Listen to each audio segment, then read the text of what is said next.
पूर्व जैसा प्रेम ठाकुर जी से ना बने रहने का कारण है वैष्णव अपराध। हमने अनेक बार कथाओं में बताया।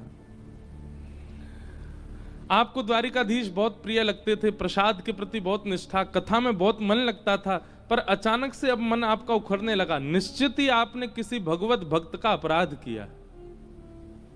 वैष्णव अपराध से ठाकुर जी के प्रति भाव कम होने लग जाता है, प्रेम कम होने लग जाता है। बड़ी प्रसिद्ध कथा हम सुनाते हैं। एक महापुरुष थे वृंदावन में, वो नेत्र बंद करके श्यामा श्याम का नित्य विहार दर्शन किया करते थे। परंतु एक बार उन्होंने अपने मानसी भाव में क्या दर्शन किया कि ठाकुर जी और किशोरी जी दोनों वन में विहार कर रहे हैं, और इतने में ही किशोरी जी बोली, हे श्याम सुंदर, जी वृक्ष कितना बढ़िया है, यहाँ पे फल कितने बढ़िया लगे भाई, पर मैं तो कहा करूं, जे तो बड़ा ऊंचो है, मैं तो यहाँ फल को ले ही ना पाऊंगी। ठाकुर जी बोले, आपको फल प्रिय लगा? श्री जी बोली, हाँ मुझको बहुत प्रिय लगो। सोई ठाकुर जी ने कहा कियो, दोनों हाथन से ऐसे उछल के डाल पकड़ी और डाल नीचे झुका दी। और ये महापुरुष दर्शन कर रहे हैं अपने मानसी में, और डाल नीचे झुका दे। किशोरी जी से बोले, ले फल नीचे आ गयो, अब तोड़ लो याकू। श्री जी ने फल तोड़ा, फल मुख से लगा के उसका अधर रस पान किया। कुछ पुष्प लिए, पुष्प लेकर के अपने केश में लगाए।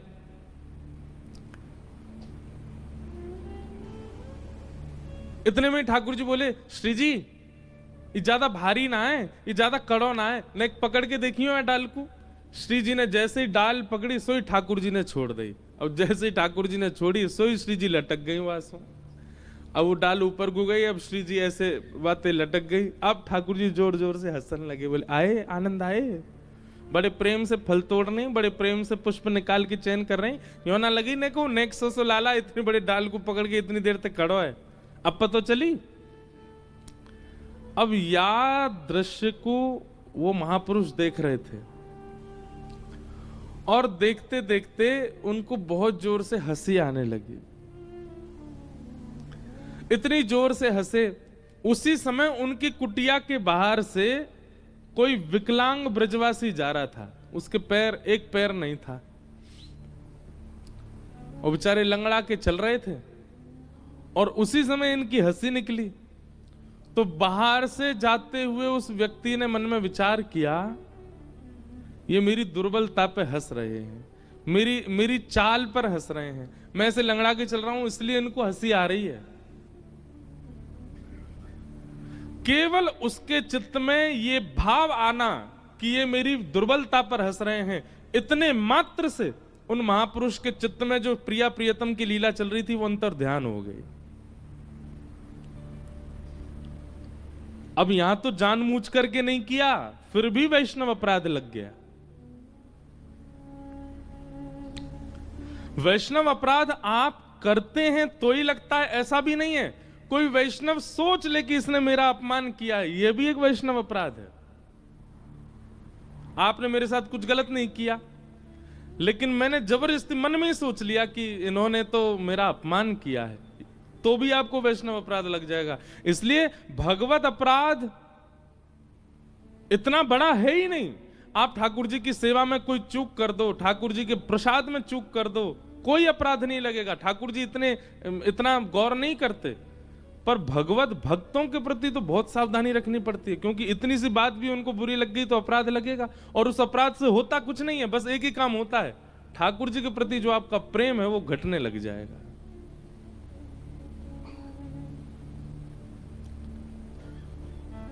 इसलिए वैष्णव अपराध से बचना है।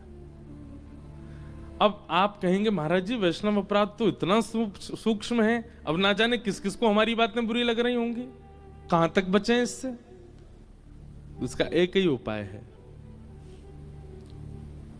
जैसे आप लोग नियम बनाते हैं, सुबह उठते ही ठाकुर जी को प्रणाम, मध्य भोजन करते ठाकुर जी को प्रणाम, रात्रि सोने से पहले ठाकुर जी को प्रणाम, ऐसे ही नित्य वैष्णव प्रणाम का नियम ले लीजिए। अगर आपके सन्मुख कोई वैष्णव आ जाए, तिलक है, कंठी है, सुंदर लग रहा है, वैष्णव है, तो उसको प्रणाम करो। और यदि पूरे दिन में कोई वैष्णव दर्शन नहीं होता है तो नेत्र बंद करके जिन जिन वैष्णवों को आपने देखा है आज तक, उनका चिंतन करके सबको प्रणाम करो। भगवत प्रणाम नहीं, वैष्णव प्रणाम। वृंदावन गए थे, वहां वो महाराज जी मिले थे, वहां पर एक दंपति मिले थे, दोनों पति पत्नी वैष्णव थे, उनको भी प्रणाम, उनके बालक को भी प्रणाम। रिक्शा चलाने वाले भैया राधे राधे बोल रहे थे, उनके भी माथे पर तिलक लगा था, उनको भी प्रणाम। कचौड़ी खिलाने वाले महापुरुष जो थे वो भी चंदन छापा लगाए हुए, वो भी वैष्णव दिख रहे थे, उनको भी प्रणाम। अरे कहां तक कहें, हमको तो बंदर में भी वैष्णव दिख रहे थे वृंदावन में, उनको भी प्रणाम। नित्य सन्मुख आने वाले वैष्णवों को तो प्रणाम कीजिए, पर कहीं आप ऐसे शहरों में रहते हैं जहां वैष्णव है ही नहीं, तो क्या करें? जिन जिन वैष्णवों से आप मिले हो उनका चिंतन करो, नेत्र बंद करके उनको याद करो और उनको प्रणाम करो। नित्य वैष्णव प्रणाम का नियम धारण करने से वैष्णव अपराध घटता है और आपका जो प्रेम ठाकुर जी के प्रति है वो फिर से वर्धमान होने लगता है, बढ़ने लगता है। इसलिए जिनका ये भाव है कि आपका पहले प्रेम बहुत था ठाकुर जी से लेकिन अब घट रहा है, तो आपने कोई वैष्णव अपराध किया है। और आपने जानबूझ के ना भी किया हो तो किसी वैष्णव को शायद आपकी कोई बात अनुचित लगी है। ठाकुर जी देखो कितने बड़े पक्षपाती हैं, कभी कभी मन में आता है मेरे, इन जैसा कोई पक्षपाती नहीं है। इनके साथ कुछ आपने अनुचित क्रिया करी, इनको बुरा नहीं लगता, पर इनके जनों के साथ आपने अगर किंचित भी कुछ किया, ये दूर हो जाते हैं आपसे। जैसे मित्रों में एक भाव चलता है ना, ए सुन, अब मेरी उससे लड़ाई हो गई, तू भी उससे बात नहीं करेगा। स्कूल में, कॉलेज में या परिवार में ऐसा होता है ना कि हम अपने दूसरे मित्रों से क्या कहते हैं, बोले अब मेरी उससे लड़ाई हो गई है, तू भी उससे बात मत कर। और कहीं उसको दिख जाता है कि तुम उससे बात कर रहे थे तो वो आपसे भी नाराज हो जाता है, बोले उससे मेरी लड़ाई चल रही, तू उससे क्यों बात कर रहा था? तो ठाकुर जी वो बीच वाले हैं। कोई वैष्णव आपसे नाराज हुआ है, आपके प्रति उसका मन में भाव आया, ठाकुर जी पहले किनारे होते हैं, बोलो भैया हम कैसे मिल सकते हैं आपसे, आप तो हमारे वैष्णव के जो है अपराधी हो। इसलिए भैया भोग में चूक हो जाए चलेगा, श्रृंगार में चूक हो जाए चलेगा, सेवा में चूक हो जाए चलेगा, नाम जप में चूक हो जाए, पाठ में चूक हो जाए चलेगा, पर किसी वैष्णव भक्त के प्रति चूक मत कीजिएगा। और इससे बचने का एक ही उपाय है, दिन में और रात्रि में जो जो वैष्णव आपके चिंतन में आते हो सबको प्रणाम करो, सबसे क्षमा मांगो। और फिर भी अगर आपका प्रेम नहीं बढ़ रहा हो, या तो द्वारिका में या फिर वृंदावन में, अयोध्या में, जगन्नाथपुरी में, जहां आपका मन करे, एक वैष्णव भोजन कराइए, असंख्य वैष्णवों को उसमें बुलाइए। वृंदावन में जाकर के खूब सारे महात्माओं का भंडारा करा दो,